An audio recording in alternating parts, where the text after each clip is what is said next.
गाबा sir, good morning. गाबा sir, कहां दाव लगाना है आज? Good morning. दाव लगाना है अपसाइड में। गैप डाउन तो खुलेगा, लेकिन लेने चाहिए स्ट्रॉन्ग स्टॉक्स जिसका अगर डिप मिलता है तो एडवांटेज है। स्ट्रॉन्ग स्टॉक्स मैंने चुना है इस वक्त, वो है टीवीएस मोटर। इसमें 3 हफ्ते से एक साइडवेज जोन देख रहे हैं, प्रीवियस मूव अप है। 3 हफ्ते का एक कह सकते हैं कि टाइम वाइज करेक्शन था और कल एक अप मूव मिला है। ट्रेड करा है 1260 पे टीवीएस मोटर, लेना चाहिए। इसका जो टारगेट है 1280 का है, उसे 1-2 दिन लग सकते हैं। इसमें अगर डिप्स मिलती है तो बिल्कुल खरीदारी का मौका है। स्टॉप होगा 1250 का, मतलब रिस्क रिवॉर्ड भी बहुत फेवर में हो जाएगा। तो डिप्स का एडवांटेज लेकर लेना चाहिए। ध्यान है टीवीएस मोटर पर, टारगेट 1280।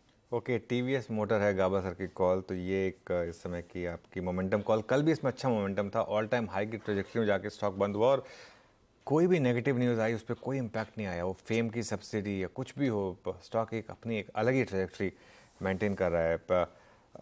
मानस को जोड़ लेते हैं। मानस, गुड मॉर्निंग। मानस, आपकी trade? Good morning Anil ji, good morning Ashish ji, good morning everyone. देखिए, बजाज फिनसर्व पे खरीदारी करनी है और कल भी मैंने बजाज फिनसर्व पे ही मेंशन किया था कि अगर आज की क्लोजिंग 200 मूविंग एवरेज के ऊपर हो जाती है तब आपको कल रैली देखने को मिलेगी। और अगर आप कल के पैटर्न देखिए तो क्लियर कट ब्रेकआउट है। 5-6 दिनों का कंसोलिडेशन 200 मूविंग एवरेज के नीचे हो रहा था, लेकिन कल कल फाइनली 200 मूविंग एवरेज ब्रीच हुए, वहां पर वॉल्यूम देखने को मिला। तो आई थिंक ये एक ब्रेकआउट केस है। आपको करंट लेवल्स पे खरीदारी करनी है। 1490 1419 का आपको स्टॉप लॉस लगाना है और 1480 1480 के आपको टारगेट सेट करने हैं। दोनों ही कैश लेवल्स हैं। और 14 जो ऑप्शन है 1440 का 1440 वाला कॉल ऑप्शन जून मंथ का, वहां पर आप खरीदारी कर सकते हैं। 50 रुपए के आसपास की क्लोजिंग थी, वहां पर आप 39 रुपीज के स्टॉप लॉस से आप खरीदारी करिए। 75 रुपीज के टारगेट्स पॉसिबल है इस ऑप्शन में भी। बजाज फिनसर्व, तो टीवीएस मोटर्स, बजाज फिनसर्व, ये वो स्टॉक्स हैं जहां खरीदारी करनी है। सतपुते साहब, गुड मॉर्निंग। सतपुते साहब, क्या रडार पे आज सुबह? मॉर्निंग आशीष जी, मॉर्निंग एवरीवन। आशीष जी देखिए, नजर है फार्मा सेक्टर पे। मुझे लगता है कि फार्मा में एक अच्छा कूल ऑफ हुआ है और कूल ऑफ के बाद यहाँ पे एक अच्छी अपॉर्चुनिटी बन रही है। तो अगर मुझे एक चुनना है then I would like to go long in Lupin. इस सीरीज में लुपिन अच्छा चला है, सामने एक्सपायरी है, तो मुझे लगता है जिस तरह से पिछले 6 दिनों में ये कूल ऑफ हुआ है, लेकिन इसने अपने 10 डीएमए को रिस्पेक्ट किया है। तो एट अ लेवल ऑफ 776 आपको जो भी डिप मिलेगा, मुझे लगता है 770 इसका एक स्ट्रॉन्ग बेस बन रहा है फिलहाल के लिए। तो it's a buy about 770, stop loss will be at 760। और मुझे लगता है ये जो 800 का रिसेंट हाई था, एक बार के लिए रिटेस्ट करेगा, प्रोबेबली सरपास करेगा। तो it's again I will repeat, buy Lupin with stop loss of 760, target 800 plus. Okay, buy Lupin, ये इसमें की ट्रेड। आशीष बहेरी को जोड़ लेते हैं। आशीष जी, गुड मॉर्निंग। क्या ट्रेड ले रहे हैं? मॉर्निंग अनुज ji, good morning Ashish ji, good morning morning, अनुज जी। आज मारुति में खरीदारी की सलाह रहेगी। है कि ऑटो सेक्टर में एक अच्छा मूव देखने मिल सकता है। मारुति में पोजीशन बनाई जा सकती है तेजी की तरफ। 9120 का एक स्टॉप लॉस लगाकर इसमें तेजी की तरफ ट्रेड बनाने की सलाह है। फॉर टारगेट ऑफ 9320 के टारगेट के लिए। मारुति, मेरे ख्याल से बहेती साहब ने ऑफ लेट इस पे चर्चा कर भी रखी है। मारुति अभी भी पसंद, कन्विक्शन यहीं पे। कल भी मेरे ख्याल से मारुति चुना था सुबह, है ना बहेती साहब? और ये इन ग्रीन ही क्लोज हुआ है। कल की कमजोरी जब आई थी, आधे % के आसपास का उछाल था। बहेती साहब का कन्विक्शन मारुति के साथ कंटिन्यू करता हुआ। प्रशांत सावंत साहब, गुड मॉर्निंग। सावंत साहब, आज का टॉप कॉल कौन सा? जी Ashish ji, Anuj ji, good morning to the panel and सभी दर्शकों को नमस्कार। तो एक ब्रेकआउट जो मुझे काफी अच्छा लग रहा है और स्क्वीज से बाहर आ रहा है, वो है पीएल। और करीबन ये 775 के आसपास कल स्पॉट में क्लोज हुआ है। वीकनेस में अगर ये मिल जाए 770-65 के बीच, तो यहाँ पे खरीदारी करनी चाहिए। स्टॉप लॉस हम रखेंगे 755, 755, और यहाँ से जो टारगेट रखेंगे करीबन 795 से लेके 800 का। 795 से लेके 800। पीईएल, मैं पहले बीईएल समझा था। तो दरअसल वो पिरामल एंटरप्राइजेज लिमिटेड की सावंत साहब बात कर रहे हैं। जब उन्होंने भाव बोला तो क्लिक हो गया कि ये बीएल नहीं, ये पीएल चले गए हम लोग। रखिए इसको रडार पे। खरीदारी 795 और 800 तक के स्तर शायद डिलीवर करता हुआ नजर आए। आज स्पेसिफिक सारे ट्रेड स्क्रीन पे। आज या कल, जैसे गाबा सर कहते हैं 1-2 दिन का टारगेट है, तो आजकल के ट्रेड्स हो गए। लेकिन फंडामेंटली अगर कुछ चुनना है लंबी अवधि के लिए आज से, उस पे जाऊंगा मैं शरद अवस्थी साहब के पास। पर एक काम करूं, स्क्रीन पे ऐड करिए जरा, 2 और दिग्गज जुड़ गए, आशीष चतुर्मोता साहब और साथ साथ सच्चिदानंद उत्तेकर साहब। तो कुछ और बढ़िया ट्रेड्स का तड़का। पहले सचिन के पास चला जाए टेक्निकल कॉल के लिए, उसके बाद टेक्नो फंडा और फिर फंडा।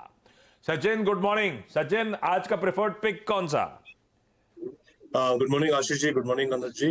मुझे लग रहा है यहाँ पर एचपीसीएल में जिस तरीके से कल प्राइस एक्शन इवॉल्व हुई है रिजल्ट्स के बाद, तो मुझे लग रहा है वहां पर मोमेंटम काफी शानदार ही रहना चाहिए। जिस तरीके से ओवरऑल स्ट्रक्चर है, एक फ्लैट वेव फॉर्मेशन का कंप्लीशन हुआ था 255 के आसपास, एक काफी स्ट्रॉन्ग बेस था। उस बेस को रिस्पेक्ट करने के बाद ये पर्टिकुलर मूव अनफोल्ड हो रही है। सो लगभग मुझे लग रहा है ये जो वेव है वो लगभग अराउंड 274 तक एक्सटेंड होनी चाहिए।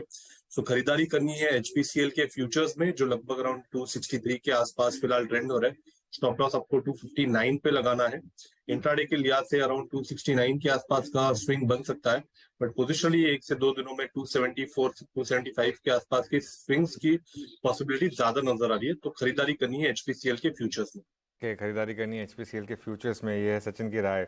आशीष चतुर्मोता को जोड़ लेते हैं। आशीष गुड मॉर्निंग, आपकी ट्रेड क्या होगी आज सुबह?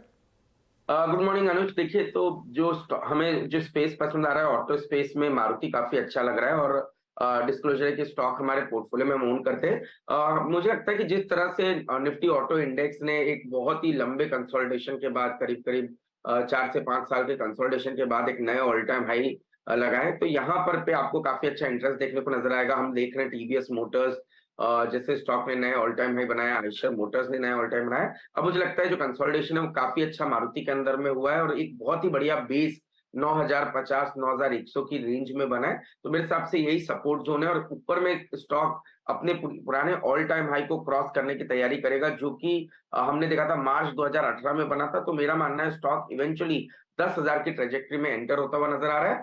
बहुत ही शॉर्ट टर्म अगर से एक व्यू ले तो 9400 तक की अपसाइड तो मुझे लगता है बहुत ही जल्द देखने को नजर आएगी। बट जिस तरह के लॉन्ग टर्म स्ट्रक्चर बन रहे हैं और जिस तरह से पोजीशनिंग यहाँ पर है, उसको देखते हुए मुझे लगता है जो थोड़ा सा मीडियम टर्म व्यू ले तो 10,000 तक की अपसाइड मारुति के स्टॉक में देखने को नजर आएगी। साथ ही साथ हमने देखा कि जिस तरह से एसयूवी की कई गाड़ियां इन्होंने अभी रिसेंटली लॉन्च की, तो अब इसका एक ट्रैक्शन इनको काफी अच्छा देखने को मिलेगा। तो जो मार्केट शेयर लॉस इनका काफी समय से चल रहा था, वहां पे मुझे लगता है कि एक रिकवरी देखने को मिलेगी और उसी की वजह से एक अच्छी री रेटिंग इस स्टॉक में बनती हुई नजर आ जाएगी।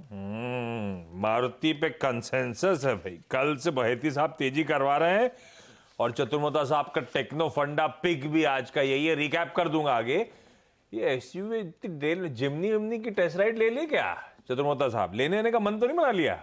नहीं, बिल्कुल ले लेंगे आशीष जी। और आप किसी दिन सैटरडे फ्री हो तो चलिए साथ में चल के कुछ एसयूवीज की राइड ले लेते हैं, क्योंकि अब जो माहौल बन रहा है और जिस तरह से हमने पहले तो महिंद्रा की, आपको याद है, स्कॉर्पियो की बात की थी और किस तरह से रिकवरी देखने को मिली। तो ये जो पूरा ट्रेंड है वो पूरी तरह से एसयूवी की तरफ बढ़ता हुआ नजर आ रहा है और मारुति ने यहाँ पर पे कहीं ना कहीं इतना उन्होंने काम नहीं किया था, पर अब काफी एग्रेसिव हो गए हैं और जिस तरह से केपेक्स नया इन्होंने किया है, उसको देखते हुए मुझे लगता है कि इनका मार्केट शेयर गेन इस सेगमेंट में जरूर लौटता हुआ नजर आएगा। टेक्निकल कॉल से टेक्नो फंडा की तरफ मूव कर रहे थे और एक बढ़िया सा फंडामेंटल पिक। शरद अवस्थी साहब गुड मॉर्निंग, कौन सा है स्टॉक? गुड मॉर्निंग जी। मुझे लगता है कैनरा बैंक काफी बढ़िया बेट साबित होनी चाहिए इन वैल्यूएशंस पे। हालांकि पीएसयू बैंक्स के बीच में थोड़ा एनपीए इनका ज्यादा है कंपैरेटिवली, बट पिछली तिमाही के मुकाबले इस तिमाही में एनपीए में थोड़ी कमी आई है। ये 1.96 के आसपास था, 1.7 पे आ गया है। बैंक 1% से कम नेट एनपीएस की गाइडेंस दे रहा है। तो आगे चल के ये इंप्रूवमेंट जैसे जैसे आती है, बैंक्स के मल्टीपल में री रेटिंग आ सकती है। जैसे कि मैंने बोला, चौथा सबसे बड़ा पीएसयू बैंक है।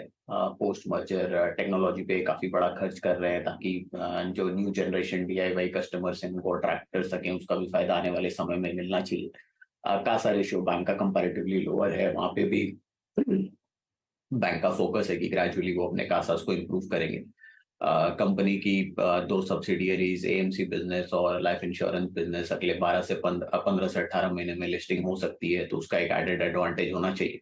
कैनफिन होम्स वगैरह में भी ज्यादातर जो प्रॉब्लम्स थी लगता है वो अब सॉर्ट आउट हो गई हैं, तो उतना ज्यादा वहां से भी कोई निगेटिव इशू आना नहीं चाहिए। तो कुल मिला के अगले 2 साल में आप ये उम्मीद कर सकते हैं कि टॉप लाइन बॉटम लाइन में 10-12-15% जैसी ग्रोथ मिलनी चाहिए। तो अगर 500 रुपए की 571 रुपए की बुक वैल्यू आती है FY25 में, तो 0.7 टाइम्स भी ट्रेड करता है, तो 400 रुपए के इनिशियल लक्ष्य के हिसाब से कैनरा बैंक। के कैनरा बैंक, ये है फंडामेंटल बाय आइडिया अवस्थी साहब का। क्विकली रैप अप कर रहा हूं।